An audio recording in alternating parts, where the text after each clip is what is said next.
ನನ್ನೆಲ್ಲ ರೈತ ಬಂದವರಿಗೆ ಬೆಳಗಿನ ಶುಭೋದಯ. ನಿಮಗೆ ಲಾಸ್ಟ್ ಡೇಸಲ್ಲಿ ಹೇಳಿದ್ದೆ ಬದನೆ ಗಿಡಕ್ಕೆ ತುಂಬಾ ಹುಳಗಳಾಗಿದೆ, ಅದಕ್ಕೆ ಒಂದು ಔಷಧಿ ಸ್ಪ್ರೇ ಮಾಡಬೇಕಾಗಿದೆ ಅಂತೇಳಿ. ಅದಕ್ಕೆ ಯಾವ ಔಷಧಿ ತೊಗೊಂಡು ಹೊಡೆದಿದ್ದೀನಿ ಅನ್ನೋದನ್ನು ಈಗ ವಿಡಿಯೋದಲ್ಲಿ ಕೊನೆವರೆಗೂ ನೋಡಿ ಖಂಡಿತವಾಗ್ಲೂ ಹೇಳ್ತೀನಿ. ಹಾಗೆಯೇ ಈಗ ನೀವು ನೋಡ್ತಾ ಇರ್ಬೋದು, ಈ ಹುಳಗಳು ಈಗ ಆಲ್ರೆಡಿ ಸ್ಪ್ರೇ ಮಾಡಾಗಿದೆ, ಬಟ್ ಹುಳಗಳು ಆಲ್ರೆಡಿ ಸತ್ತು ನಿಂತಿದೆ. ಲೈಟಾಗಿ ಅವಕ್ಕೆ ತಲೆ ಸುತ್ತದಂಗೆ ಆಗಿದೆ. ಇನ್ನೇನು ಅತಿ ಶೀಘ್ರದಲ್ಲಿ ಇವು ಸಾಯುವಂಥ ಚಾನ್ಸಸ್ ಹೆಚ್ಚಾಗಿದೆ, ಯಾಕೆಂದರೆ ಔಷಧಿ ಹೊಡೆದು ಒಂದು 10 ಮಿನಿಟ್ಸ್ ಆಗಿದೆ ಅಷ್ಟೇ. ಆಲ್ಮೋಸ್ಟ್ ಆಲ್ ಅವುಗಳು ಮೂವ್ಮೆಂಟ್ ಇಲ್ಲ.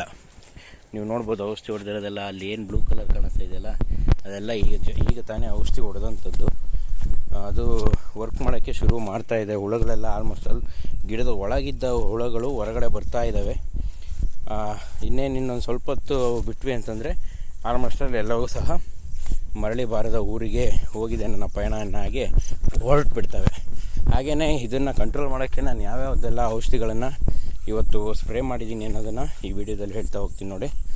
ಮೇಯ್ನ್ಲಿ ನಾನು ಇದಕ್ಕೆ ಅಂತ ಈ ಹುಳ ಮತ್ತು ಸೊಪ್ಪು ಬಾಧೆಗೆ ಅಂತ ತಂದಂಥದ್ದು ಈ ಮಿಷನ್ ಅಂತ ಒಂದು ಕೆಮಿಕಲ್ಲು.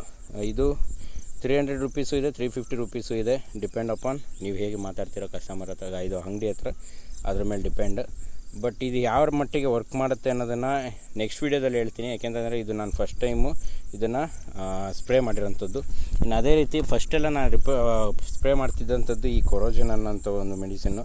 ಇದು ನಮಗೆ ಹುಳ ಕಂಟ್ರೋಲ್ ಮಾಡುತ್ತೆ, ಮತ್ತು ಹಣ್ಣು ಕಾಯಿ ಹೂವು ಕಟ್ತಿರೋವಂಥ ಸಮಯದಲ್ಲಿ ಆ ಗಿಡಗಳಿಗೆ ಬೂಸ್ಟಪ್ ಸಹ ಮಾಡ್ತಾ ಹೋಗುತ್ತೆ ಈ ಕೊರೋಜನ್ ಅನ್ನೋಂಥದ್ದು. ಸೊ ಇದನ್ನು ಸಹ ಸ್ಪ್ರೇ ಮಾಡಿದ್ದೀನಿ. ಇದರ ರಿಸಲ್ಟ್ ಹೇಗಿದೆ ಮತ್ತು ಆ ಮಿಷನ್ ಅನ್ನೋದ್ರದ್ದು ರಿಸಲ್ಟ್ ಹೇಗಿದೆ ಅನ್ನೋದನ್ನು ನೆಕ್ಸ್ಟ್ ವಿಡಿಯೋದಲ್ಲಿ ನಿಮ್ಗೆ ಅಪ್ಲೋಡ್ ಮಾಡ್ತೀನಿ.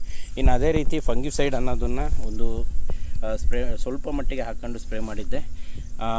ಮತ್ತು ಅದೇ ರೀತಿ ಈ NPK ಅಂತ ಏನು ಬರುತ್ತಲ್ಲ, ಇದನ್ನು ಒಂದು 50 ಗ್ರಾಮ್ ಹಾಕ್ಕೊಂಡು ನಾನು ಸ್ಪ್ರೇ ಮಾಡಿದ್ದೀನಿ. ಯಾಕೆಂತಂದರೆ ಫರ್ಟಿಲೈಸರ್ಸ್ ಕೊಟ್ಟು ಈಗ ಆಲ್ರೆಡಿ ಒಂದು 10 to 15 ಡೇಸ್ ಆಗ್ತಾ ಬಂತು. ಹಾಗಾಗಿ ಅದನ್ನು ಕಂಟ್ರೋಲ್ ಮಾಡೋಕ್ಕೋಸ್ಕರ ನಾನು ಅದನ್ನು ಸಹ ಕೆಮಿಕಲ್ ಮಿಕ್ಸ್ ಮಾಡಿಕೊಂಡು ನಾನು ಸ್ಪ್ರೇ ಮಾಡಿದ್ದಾಯಿತು.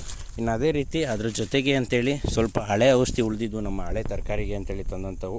ಸೊ ಈ ಮೆಗಾಫಾಲ್ ಅನ್ನೋದನ್ನು ಸಹ ಇವತ್ತು ಒಂದು ಕ್ಯಾನಿಗೆ 15 ml ಅನ್ನೋ ಹಾಗೆ ಹಾಕ್ಕೊಂಡು ಸ್ಪ್ರೇ ಮಾಡಿದ್ದೀನಿ. ಇವೆಲ್ಲದರ ರಿಸಲ್ಟ್ ಏನು ಬರುತ್ತೆ ಅನ್ನೋದನ್ನು ನಿಮಗೆ ನೆಕ್ಸ್ಟ್ ವೀಡಿಯೋದಲ್ಲಿ ಖಂಡಿತವಾಗ್ಲೂ ಹೇಳ್ತಾ ಹೋಗ್ತೀನಿ. ಹಾಗೆಯೇ ರೈತಾಪಿ ವರ್ಗದ ಎಲ್ಲ ವೀಡಿಯೋಗಳಿಗೋಸ್ಕರ ಅಥವಾ ನಿಮ್ಗೆ ಯಾವುದೇ ರೀತಿ ಡೌಟ್ ಇದ್ರೂ ಕೇಳೋದಕ್ಕೋಸ್ಕರ ನಮ್ಮ ಚಾನಲ್ನ ಸಬ್ಸ್ಕ್ರೈಬ್ ಮಾಡ್ಕೊಳ್ಳಿ. ಹಾಗೆ ಕಾಮೆಂಟ್ ಮಾಡ್ತಾ ನೀವು ಕೇಳ್ತಾ ಹೋದ್ರಿ ಅಂತಂದರೆ ಖಂಡಿತವಾಗ್ಲೂ ನಿಮಗೆ ಎಲ್ಲ ರೀತಿಯ ಫೀಡ್ಬ್ಯಾಕ್ನ ಕೊಡ್ತಾ ಹೋಗ್ತೀನಿ. ನನಗೆ ತಿಳಿದಷ್ಟು ಫೀಡ್ಬ್ಯಾಕ್ನ ಕೊಡ್ತೀನಿ. ಹಾಗೆ ನನಗೆ ಗೊತ್ತಿಲ್ಲ ಅಂತಂದರೂ ಸಹ ಅಕ್ಕಪಕ್ಕದ ರೈತರ ಹತ್ರ, ತಿಳಿದಂಥವ್ರ ಹತ್ರ ಕೇಳಿ ನಿಮಗೆ ಪೀಸ್ಫುಲ್ ಆದಂಥ ಒಂದು ರೀಸನ್ನ ಕೊಡ್ತಾ ಹೋಗ್ತೀನಿ. ಯಾಕೆಂತಂದರೆ ಯಾವುದೇ ಥರ ದೋಖ ಮಾಡೋದಾಗಲಿ ಮತ್ತೊಂದಾಗಲಿ ನಮ್ಮ ಚಾನಲಲ್ಲಿ ನಾವು ಪ್ರಮೋಟ್ ಮಾಡಲ್ಲ. ಏನಿದೆ ಸತ್ಯತೆ ಅದನ್ನೇ ಫಸ್ಟ್ ಮಾಡ್ತೀವಿ. ಹಾಗೆಯೇ ನಿಮ್ಗೆ ಹೇಳೋಕ್ಕೂ ಮುಂಚೆ ನಾನು ಅದನ್ನು ಅಪ್ಲೈ ಮಾಡಿದ ಮೇಲೇ ನಿಮ್ಗೆ ಅದನ್ನು ಹೇಳ್ತಾ ಹೋಗೋದು. ಏಕೆಂತಂದರೆ ನಿಮಗೆ ಫಸ್ಟು ಟ್ರಯಲಿಗೆ ಕೊಟ್ಬಿಟ್ಟು ಆಮೇಲೆ ನಾನು ಮಾಡ್ತಾ ಹೋದೆ ಅಂತಂದರೆ ಅದು ಧರ್ಮ ಅಲ್ಲ. ಆ ರೀತಿಯಲ್ಲಿ ಈ ಚಾನಲಲ್ಲಿ ಯಾವುದೇ ಹಾಕಿರುವಂಥ ವೀಡಿಯೋಗಳು ಸುಳ್ಳು ಅಲ್ಲ, ಎಲ್ಲವೂ ಸಹ ಸತ್ಯತೆಯನ್ನು ಆಧರಿಸಿ ಆಗ್ತಾಯಿರ್ತೀವಿ. ಹಾಗಾಗಿ ಖಂಡಿತವಾಗ್ಲೂ ನೀವು ನಮ್ಮನ್ನು ನಂಬೋದು. ಹಾಗೆಯೇ ಡೌಟ್ ಇತ್ತು ಅಂದರೆ ನಮ್ಮ ಕಾಮೆಂಟ್ ಸೆಕ್ಷನಲ್ಲಿ ಆಲ್ಮೋಸ್ಟ್ ಆಲ್ ರೈತರು ಕಾಮೆಂಟ್ ಮಾಡಿರ್ತಾರೆ ಕೆಲವೊಂದು ಡೌಟ್ಗಳನ್ನ ಕೇಳೋಕ್ಕೋಸ್ಕರ. ಅದನ್ನು ಸಹ ನಾವು ಫೀಡ್ಬ್ಯಾಕ್ ಕೊಟ್ಟಿದ್ದೀವಿ. ಅದ್ರ ರಿಸಲ್ಟ್ ಏನಿದೆ ಅನ್ನೋದನ್ನು ಸಹ ಅವ್ರ ಜೊತೆ ಕಾಮೆಂಟ್ ಮಾಡಿ ನೀವು ತಿಳ್ಕೊಬೋದು. ಇದೇ ರೀತಿ ಹೆಚ್ಚಿನ ವೀಡಿಯೋಗಳಿಗೋಸ್ಕರ ಜೊತೆಗೆ ಇರಿ. ಥ್ಯಾಂಕ್ ಯು ಫ್ರೆಂಡ್ಸ್, ಮತ್ತೆ ಸಿಗುವ.